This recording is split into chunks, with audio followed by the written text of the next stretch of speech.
My name is Greg Moss, Regional Managing Principal of Cassidy Turley. If you're expecting to see Matt Kircher, he will be here soon. However, he conveniently figured out how to avoid this portion of the day. But again, welcome. We've got a terrific program.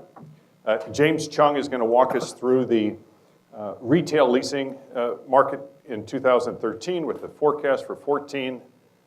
Our dear friend Dan Wald, the most interesting man in the world, in the retail world, will walk us through the capital markets and the investment community, followed by Garrick, our Director of Research, who will take us through regional, national, retail, and economic trends. Following this program, down the hall and to the right about 100 yards is our grand ballroom, and Cassidy Turley will be leading the State of Real Estate 2014 conference. So please join us for that. And then following that, we have a reception and more good social time. So with that in mind, I'd like to say thank you all for your support. Thank you for being here. And James Chung is going to help us get this thing rocking. Retail is about energy. It's about experiencing something. It's about feeling something. What differentiates the retail product type from office, industrial, multifamily is that it has a personality, a spirit, a soul. It is why Nike pays the NFL millions of dollars a year for that little swoosh to wear on their jersey. So when you and I go to the gym wearing our Nike apparel, we feel like we're part of something. Go Niners. It's why you women in the room wearing your red-soled Christian Louboutin shoes, you walk a little taller when you wear them. But more simply, it's the reason why we go to the movies rather than watching a DVD at home, or even just going to Starbucks to get our favorite beverage versus, again, making it at home. During our brief time together today, we're going to talk about a little bit about the evolution of retail, where the market is, and where we're going. There is no question the complexion of retail is changing.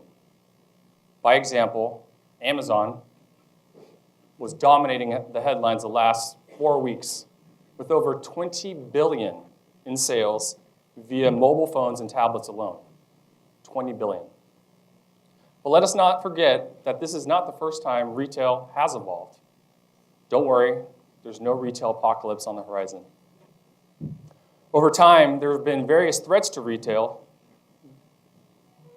varying from the door-to-door salesman, the catalog business, Sam Walton bringing Walmart, even the onset of the interior mall. Yet, the retail storefront prevailed as it will going forward, well, and maybe in different shapes and sizes. E-commerce and omni-channel retailing are growing exponentially. It is estimated by 2019, the amount of mobile subscriptions will triple to 9.3 billion. So imagine what Amazon did over the holidays and what they're going to do by then.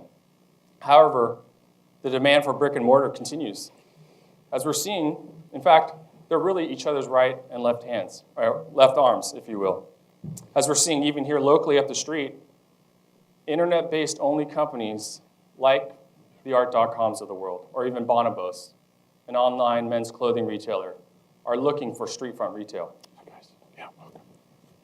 Let's now take a quick snapshot of where the market is today. With e-commerce clearly on fire, the brick-and-mortar market actually was equally as hot. In fact, for the A product, the highest identity, premier retail, we were seeing comps into the highest levels of the atmosphere.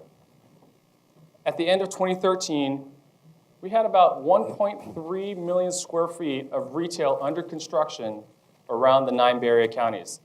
Now that's up from 1.1 million a year prior and up from 150,000 square feet of retail on deck at the same time in 2009. Now, high street retail aside, again, referencing the Union Squares of the world where rents exceed $500 a foot, we are seeing, even in the suburban markets, rents reaching highs of $130 a foot, like in downtown Walnut Creek. Even more so, with well-anchored shopping centers in these suburban markets on high-traffic intersections, we're finding that $60 is the new black. As you can see by the slide, the vacancy rates are correspondingly decreasing with the rising occupancy costs. And despite the fierce competition for space, believe it or not, it's not always the highest bidder who wins. In fact, I could tell you, we have jumped on planes just to go look and experience a retailer who may not be in the market just to get a better understanding if they would be congruent with the merchandising mix we're trying to achieve at a shopping center. So what does this A product look like? Typically, it would be some sort of grocery or general merchandise or anchored shopping center. As you can see by the projects highlighted to my side, all of those fit that category. Some are traditional retail, others are vertical and horizontal mixed use. Leading the way as the anchor tenants, they're fairly obvious. Safeway and Target are leading the charge, and oftentimes Whole Foods. But what we're finding across the market, that ethnic grocery anchored shopping centers like the Ranch 99s of the world are actually commanding equal, if not higher rents sometimes in those very same markets. This brings up an interesting point. Is everyone benefiting from this recession-busting demand for retail space? Well, as you can see by our artistic slide here, the rising tide is not lifting all ships. While we addressed the feverish competition for A space, that demand was rarely spilling over to the B and C markets. And Dan Wald, who will be following my presentation, will address that in further detail. What we're seeing a lot of times, these better centers that I just mentioned, or you saw on that screen, they'll often have a neighbor who can command half of the rent and is also half vacant. My office that I'm in at Santana Row in San Jose is in one of the most iconic lifestyle centers in the entire state, owned by Federal Realty, with a long list of tenants waiting to get in.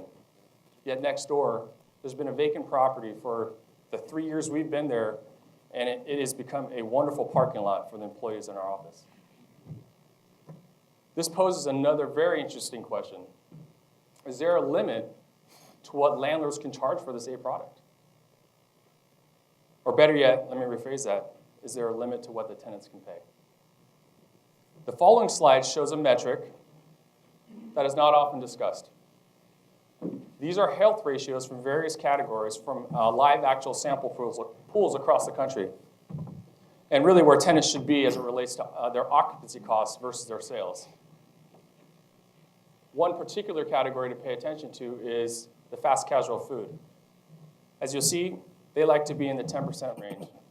Really, a healthy restaurant is probably more in the 6 to 8% range. Now that actually includes, and oftentimes people, when they're quoting triple nets, they brush them off to the side like they really don't matter, but this in fact does include that.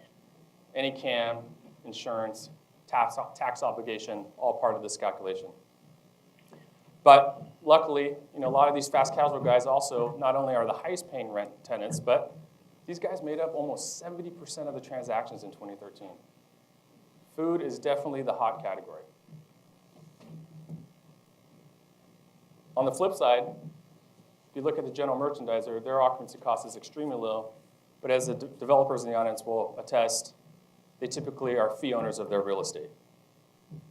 Now what has given the Bay Area a leg up is that we continue to prove time and time again that tenants perform better here than most major metros across the country. By virtue of that, they obviously can pay more here, and we're seeing that as what we discussed earlier. But a great example of that would be the 2 Target stores separated by maybe a long par 4 in Daly City and Colma, respectively, each with year after year of record-setting sales. It's absolutely unbelievable. So what makes the market so special? The obvious example is Silicon Valley, which is really the son of the tech sector solar system. They are absolutely nowhere close to the end of their cycle, as we are seeing with the continued growth of what are now household names like Apple, Google, Facebook, LinkedIn, and the list goes on and on. In fact, in 2013, $27 billion was invested in the US tech sector, and half of that was here in the Bay Area. Now, that growth is obviously fueling the housing engine, which then begins the domino effect. We are attracting, as you see, the most talent worldwide in droves, and those numbers are multiplying. We have trade areas that check every box a tenant wants: daytime pop, affluence, education, diversity, density, that you would think that it would be like shooting fish in a barrel to find a real estate location, but it's obviously not the case. The bottom line is, all these people coming into the market, all these new bodies, they all need to shop. They all need to eat, period. So where's retail going? What's the crystal ball? Well, rents will plateau for the top A product that we've been talking about today as retailers settle in to these new occupancy costs. There will also be continued downsizing like we've seen over the last couple of years because, again, of this occupancy cost. With the housing engine running on 12 cylinders like it is, land values will continue to outprice retail, but will drive more horizontal and vertical mixed use. There will also be further consolidation in some of the retail sectors. We saw it this year with the office retail sector in particular, and previously before that, part of the grocery industry. Garrick will jump into that more in detail. And last but not least, we're going to see the continued evolution of omni-channel retailing with both street and virtual storefronts. There's no question the world is changing before our eyes. However, one thing is certain. Retail isn't going anywhere. It's simply morphing. But let's not fear that change. Let's embrace it. And as Winston Churchill said, to improve is to change. To be perfect is to change often. Now, please help me welcome Dan Wald, the most interesting man in the world, who will help us read the tide charts on the capital markets.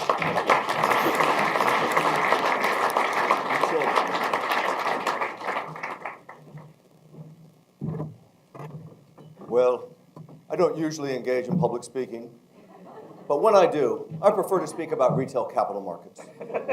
Stay thirsty, my friends, for there'll be an epic reception at the end of the day downstairs.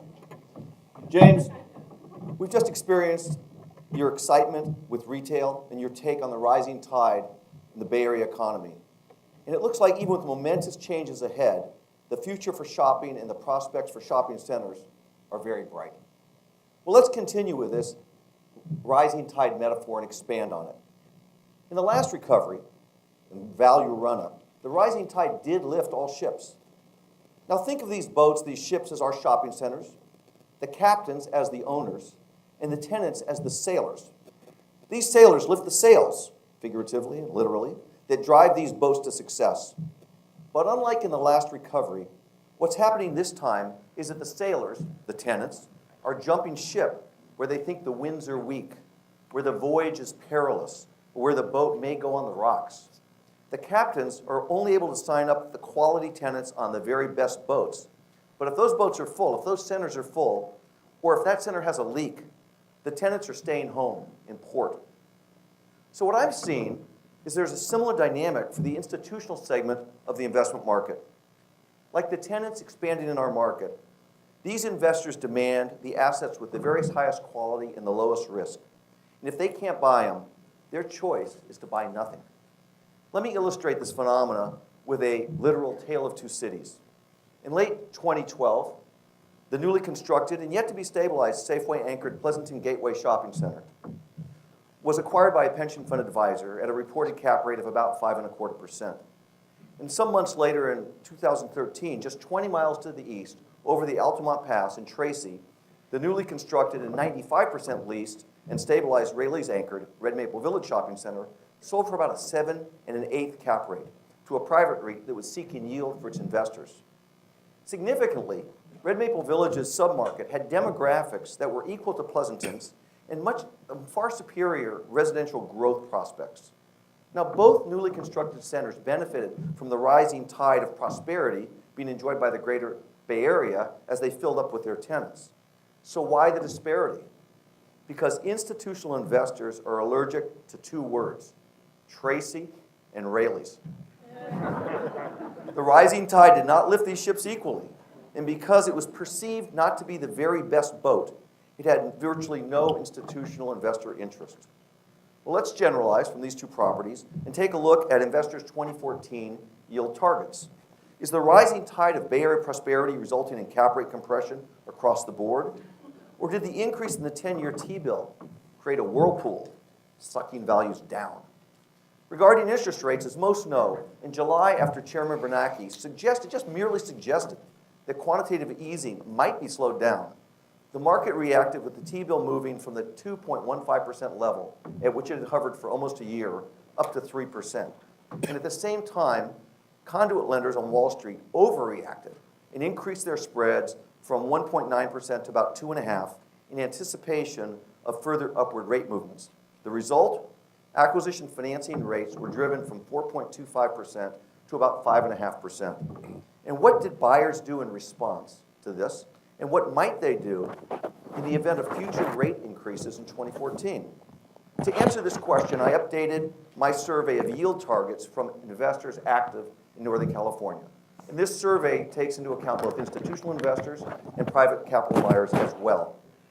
What I found was that institutional investors retained their IRR targets as they had already factored in just such a movement in rates in their pricing. So the IRR yields on this slide, in the 6 to 6.5% level for grocery anchored, and about 100 basis points higher for big box retailer centers, is really what was the case before July and is the case as we enter this year, January 2014. On the other hand, the impact on B and C property pricing using debt was immediate and dramatic, with investors offering price cap rates moving upward 50 to 100 basis points, as these investors negotiated to retain the yields they had previously bargained for. The yields and cap rates on the slide reflect this increase and show where we are today as we enter 2014. I think we're back to a tale of two cities. And what about further interest rate movements in 2014? Coming back to our chart, we modeled a further increase in the 10-year T-bill, up 100 basis points to 4%. For institutional investors, well, let me just quote one in my survey. He said, another 100 basis points, all bets are off. More specifically, this slide reflects our survey results that a T-bill increase to 4% should probably result, not immediately, but with a little bit of lag time, in institutional IRR targets increasing by 25 or 50 basis points, which has a corresponding impact, of course, on the cap rate by which we measure these properties. For private capital investors, this year, last year, going into this year, we don't see any movement whatsoever in the leverage yield objectives that are demanded by private capital investors. So in order to maintain these leverage yield targets, which we're showing here in the 8.5% to 10% range, an increase in the T-bill of this nature would require cap rates to go up by about 50 basis points. So I don't think it's a big surprise to anyone. When interest rates go up, we anticipate cap rates to increase. In both cases, notwithstanding an improving national economy, the exciting tech-driven Bay Area market conditions, which seems to be, or you might imagine might be, lifting all ships, an interest rate increase will result in higher cap rates while maintaining the spread between A properties on one hand and B and C properties on the other. Now I want to touch on e-commerce just for a moment.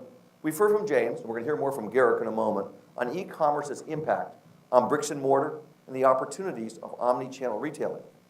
What I want to talk about is different. I want to talk about investor perceptions and the impact they may have on pricing. Now, I'm sure everyone knows the impact that Netflix, TiVo, and Comcast On Demand had on Blockbuster and Hollywood Video. It's kind of hard to find these guys in a shopping center now, right? What's less obvious is that 10 years before these tenants went bust, savvy investors underwrote their disappearance into their pro formas, into their Argus models. And from my perspective, the e-commerce impact for investors in 2014 will not be any kind of dramatic erosion in sales from grocery stores or other general merchandise tenants. It rather will be a shift in attitudes in the institutional investors when Amazon actually starts same-day and next-day delivery from the 50 or so million square foot warehouse that's built around the country, which it's bringing online in 2014 and 2015. And when eBay, Walmart, and even, Google begin to actively promote loss-leading next-day deliveries in even more cities in their battle to gain dominant market share.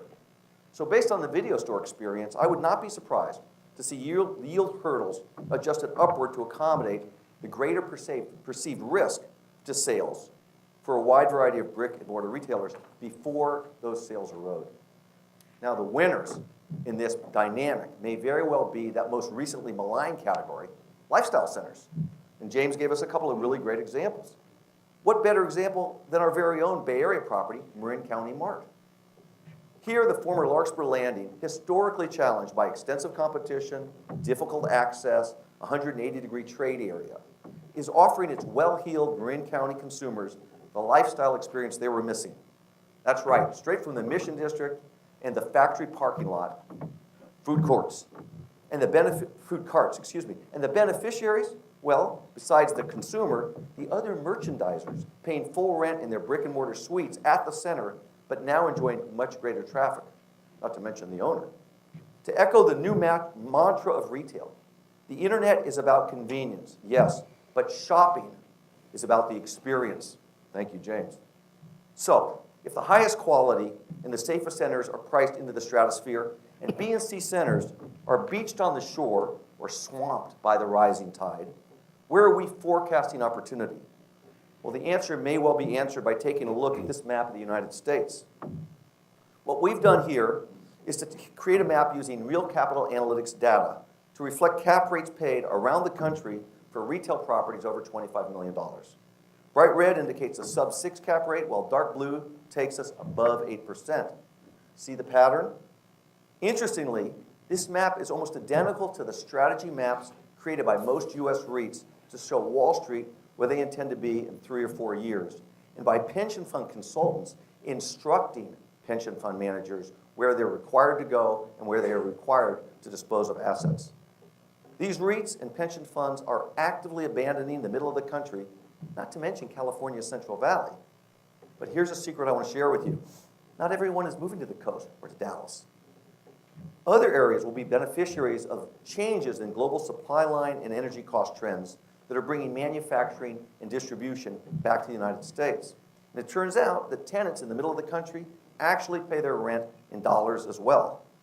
In fact, there are a lot of protected high-income demographic markets that are not represented by these bright red dots, but where the shopping center income streams are just as solid as they are in Mill Valley, Palo Alto, or Walnut Creek. Therefore, the opportunities we're forecasting are twofold.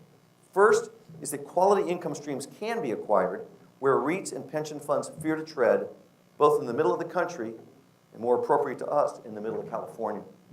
Second is that, as been the case for the last 50 years, the retail, lifestyle, and tech trends we experience every day here in the Bay Area are going to spread throughout the country.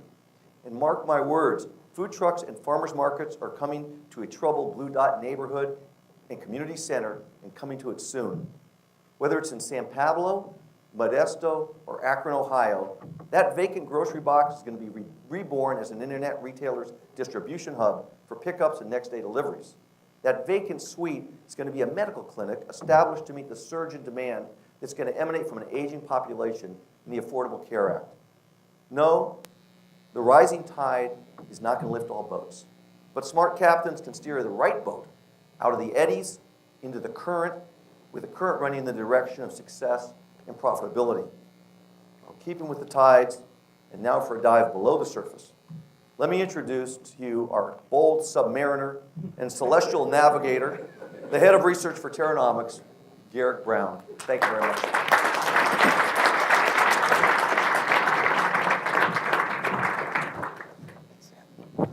Well, thanks, Dan. You know, it's tough. I know Dan, he is the most interesting man in the world, which gives me great pause, being the guy with the spreadsheets and the bow tie. I think you're about to get the least interesting man in the world, perhaps. I'm going to try to make this very interesting, though. We decided to kind of reverse things this year. In the past, I'd start with kind of a big picture outlook, and then we'd hone it down to the local level. We're going to go the other way around, and I'm going to talk about some big picture trends. We're going to start off with vacancy. The trend that has been going on for the last 2 years has been one of really slow vacancy declines throughout the U.S. We've been way ahead of the game here in the Bay Area. But the fact is, if you look at the marketplace, these are all the markets in the United States where shopping center vacancy is now below the 8% mark.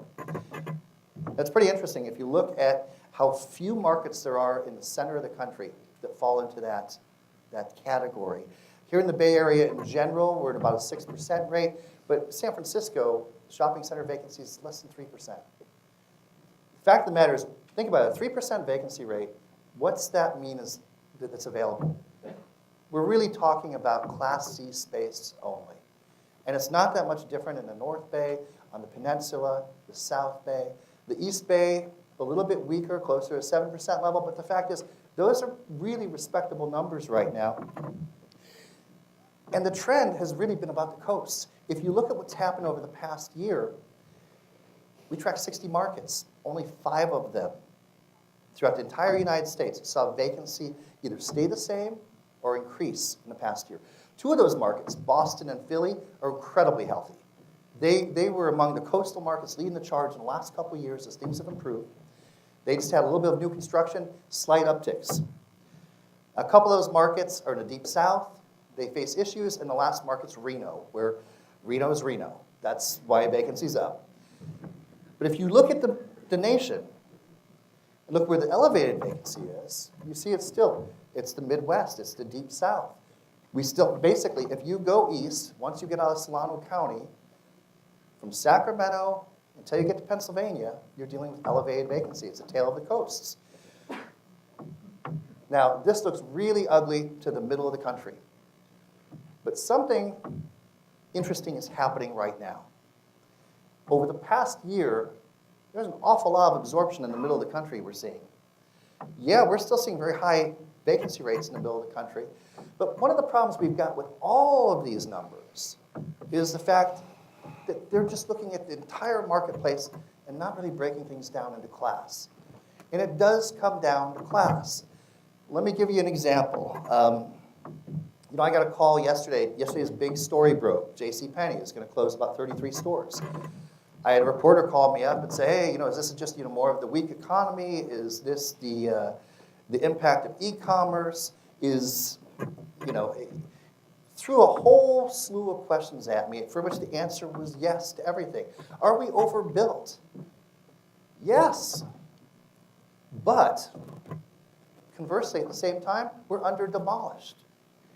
If that makes any sense, we have 46 square feet of retail space for every man, woman, and child in the United States.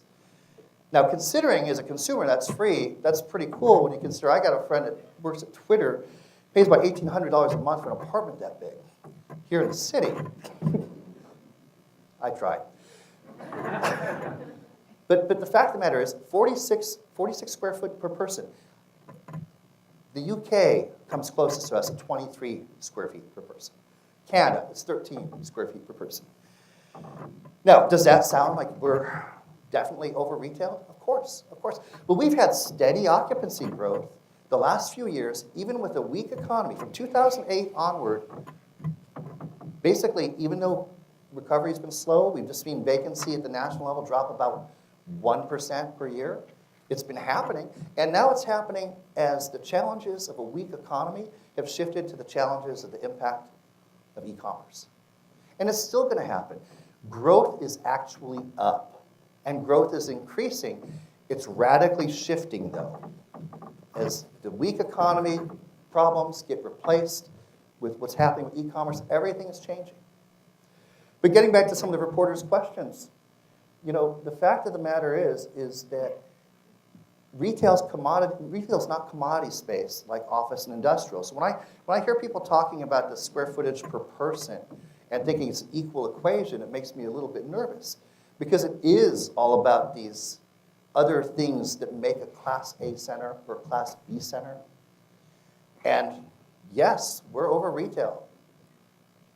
Could we use some more quality space? Absolutely. As strange as that sounds, but that's the fact. Do we have an awful lot of product that really needs to be bulldozed? Have new alternative uses? Absolutely. The problem is retail's not commodity space. Retail is about the bright, shiny new dime. So retail will always be oversupplied if you're just looking at it from that point of view.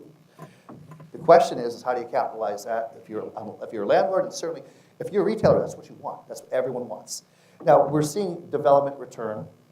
This is just markets where we've seen 500,000 square feet of product come online in the last year. The Bay Area's got about 1.3 million in the pipeline, but last year we just had a couple of projects in the North Bay. We really didn't reach that threshold.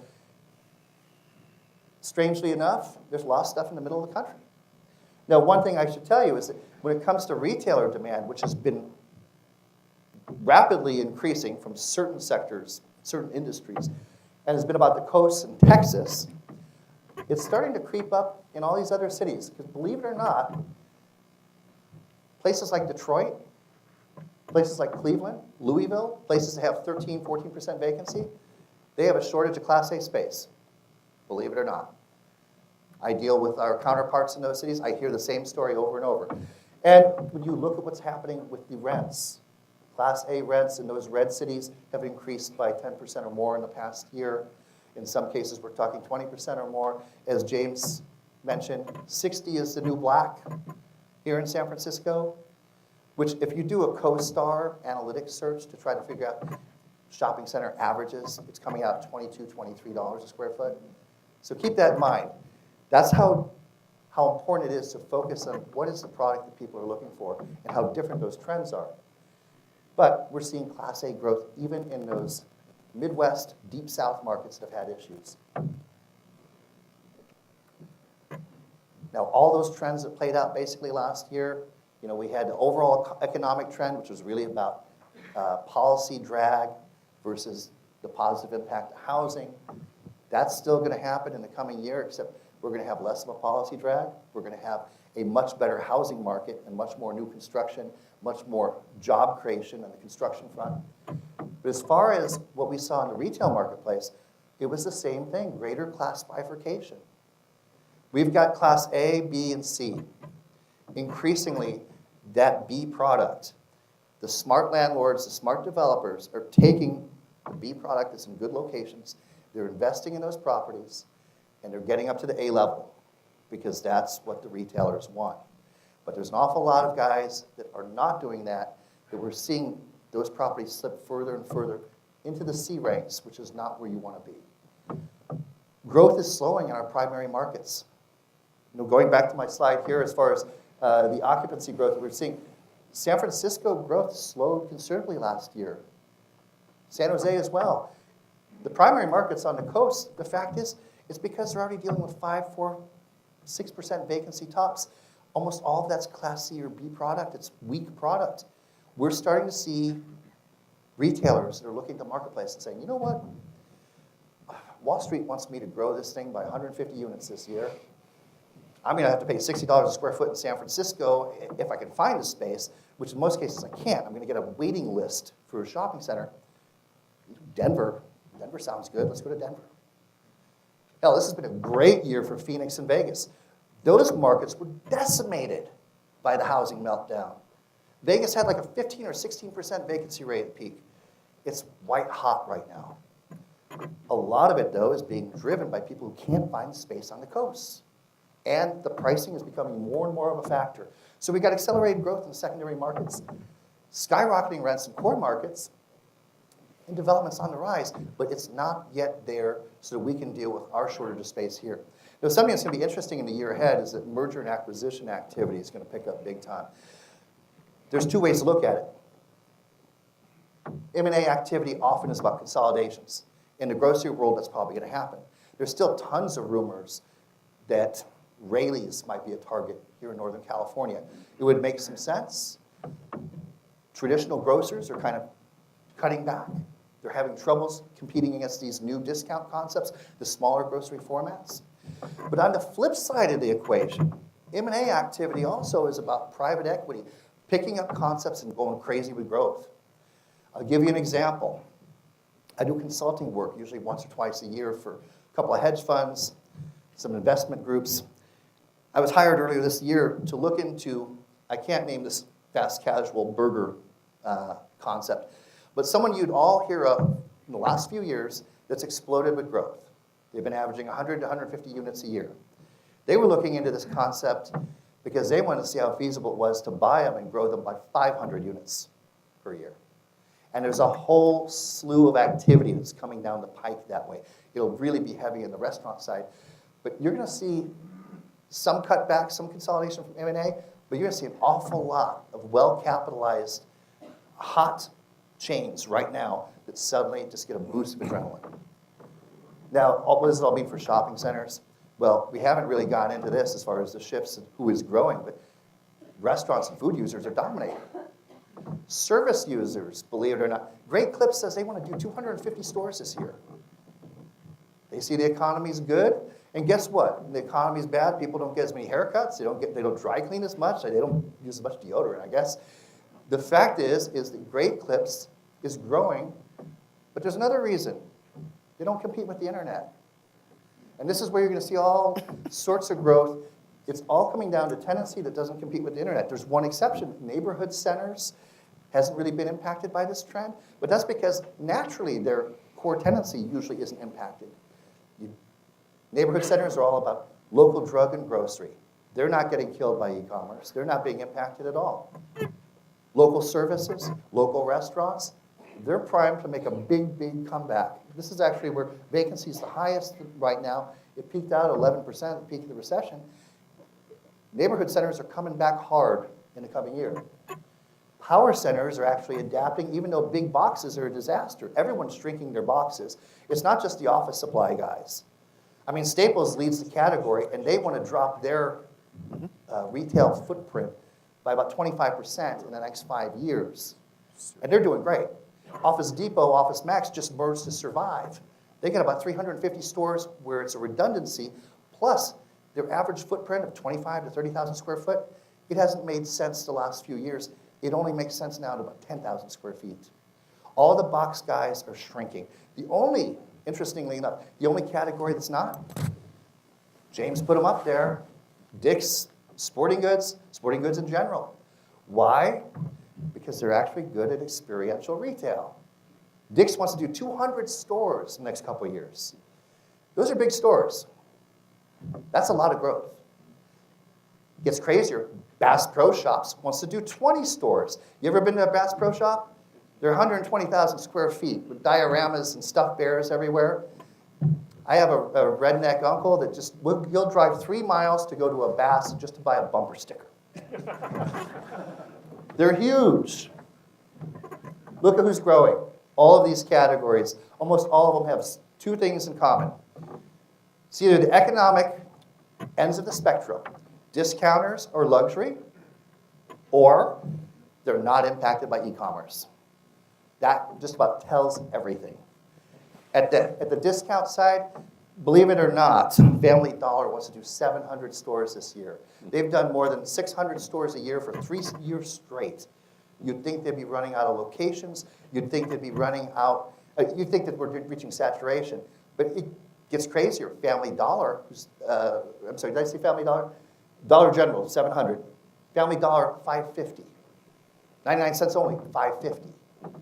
We're talking 2 stores a day. That's massive growth. What is it all about? It's all about the frugal economy. The frugal consumer hasn't gone back to spending a lot of money yet.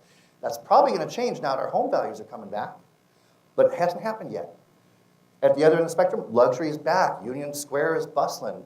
Midtown Manhattan, hot as can be. You think our rents are high, $500 a square foot? People are coming here to do flagship stores because on Park Avenue, we're talking about $1,800 rents. It's amazing.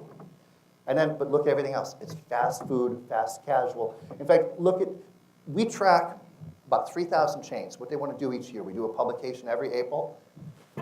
Right now, 40% of what I'm tracking as far as growth is restaurants. Fast casual, fast food. We're starting to see the luxury guys back.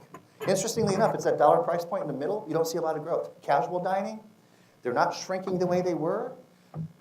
The only people growing are brew pubs, though. BJ's, 115 stores in the next 15 years is what they're talking about.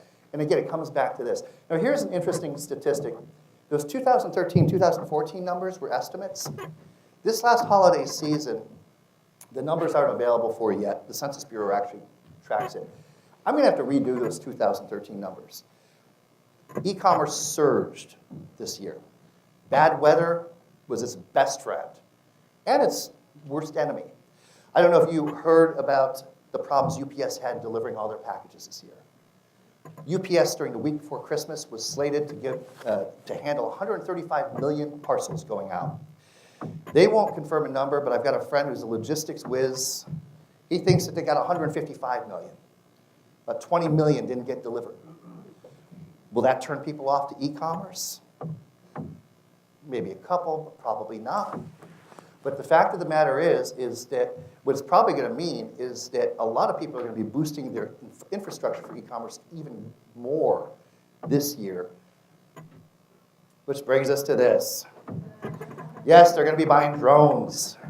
That's true. Nordstrom is developing a robot drone that looks like a butler. Walmart's going to have a pickup truck, remote control, that'll drive your parcels to you. Folks, this was an act of sheer genius by Jeff Bezos. How many of you think that drones are going to be flying around and delivering the latest Rachel Ray cookbook to you in the next year? Well, 3 years, 5 years, 20 years? If you do believe this, you might be one of those guys that thought we were all getting jetpacks back in the 70s. This was genius, because what he did on 60 Minutes, the night before Cyber Monday, is he stole the thunder from everyone. The next day, their stock shot up. We knew they were going to have a record day anyways, but they exceeded even their own expectations. He got pretty much a 30-minute infomercial from 60 Minutes, of all people. But what he did that was most important is he did what he keeps doing, which he keeps changing the entire conversation for his competitors. UPS in 3 days said they are looking into drone technology. There is a drone gap. Now, I put same-day delivery, the race for same-day delivery, with a question mark for a reason. Because that's what everyone is responding to in the marketplace right now. Every retailer is crapping their pants over this. Excuse the language, but it's true. It's a terrifying thought. Think about this. In San Francisco, the final mile delivery, that courier system, the service that you're going to have to use to deliver your stuff, costs an average of $20. Now, if I'm buying an Adele CD for $8.99, I don't know why to do that, but if I did, $20, the price points may never make sense for same-day delivery. But it doesn't matter. It doesn't matter because he is building an infrastructure for next-day delivery that will work. 56 million in distribution space, square feet. I want you to think about this. A 1 million square foot distribution center is about the size of 40 football fields. He already has 56 million of them. You know he did Patterson, Tracy, Moreno Valley down south recently. He's getting to 90 by 2016. Now, there's an old Stalin quote, one death's a tragedy, a million's a statistic. Well, this is almost too abstract to consider if you really think about it. Which, wow, big surprise. Industrial space is on fire. But here's the dirty little secret about industrial. Yeah, there's a boom going on. It's a retail boom. It's a retail boom in the guise of industrial buildings. 40 million square feet is the most absorption we ever tracked in 1 quarter in 30 years of tracking through our national organization. All these numbers have been insanely off the hook since then. And what it comes down to is everyone in the marketplace is responding to that race for same-day delivery. Now, a few retailers are trying number one, which is, guess what? We're going to try to deliver from our stores. Macy's is exploring that. Whether it works or not, who knows? Because they're not going 100% with it. They're still getting their own distribution centers as well. Everyone else is doing the other two options. Either we have some giant mega e-commerce distribution / center, or something where we separate. We do our store distribution and our e-commerce distribution. Some examples. Williams-Sonoma just did an 800,000 square foot deal in New Jersey a few months ago. Nordstrom's looking for like 1 million square feet in Pennsylvania. They'll probably be out here next year looking for something similar. Everyone's chasing that space. While they do that, of course, they're putting all their growth for bricks and mortar retail on hold, or they're closing stores. Like Macy's is announcing that they're closing 5 to 10 stores in the next year. That's going to keep going for now, for as long as we can see. Get used to it. The good news is that retail growth continues to increase from all those other categories we've seen. it means that landlords have to shift. Here is the dirty little irony, of course, is that we're tracking 70 million square feet of potential e-commerce industrial demand. There's probably only about 40 million square feet of existing space that could potentially service this stuff. So there's going to be an awful lot of industrial action going on, driven by retail. Retailers can look at the marketplace and say, how do we deal with this? Well, the fact is, we've been talking about this all along. Shopping's about experience.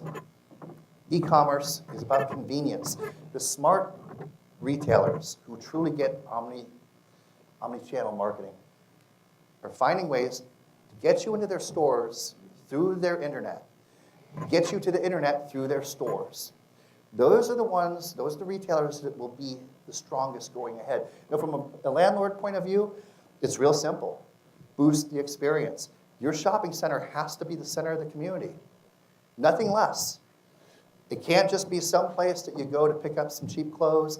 It's got to be something that offers something to the consumer so they keep going back. That's only going to become more and more important going ahead. Here's the last thing that I'm afraid I don't hear enough retailers talking about. Customer service must return. There was a real shift away from customer service in the age of the big box. Well, we're in the dawn of the big box. Shopping's about experience. It's about customer service. The retailers that get this are the retailers that are going to survive and thrive. So I'm going to wrap it up with a real quick couple of trends for next year. Continued vacancy declines. Slow growth, though. We're going to have some issues here because rents are becoming a challenge. New construction will offer a lot more options, so that's good news. The bad news, though, is that we're still going to see a whole lot of retail sectors that are just not active. Will we see more things like the JCPenney closures? Yes, Sears is definitely going to be throwing some stuff back. Here's the irony, though, is that it's mostly going to be big box stuff. It's going to be department stores and big box users. At the same time, we're going to see an influx of small box users. So if you got a big box, you can find a way to chop it up, you'll be in good shape. Rents, of course, are becoming an issue. It is going to drive more and more growth to those secondary markets. But it's going to be a bit Class A, Class B space at best. The fact is, what we've been saying all day long has unfortunately been true, and that's that this rising tide is only going to lift some boats. So with that, I'll go ahead and wrap it up. Thanks for having me today. And certainly, if I'm not already spamming you, feel free to contact me after the event. I'd be happy to put you on my mailing list for our reports. Thank you.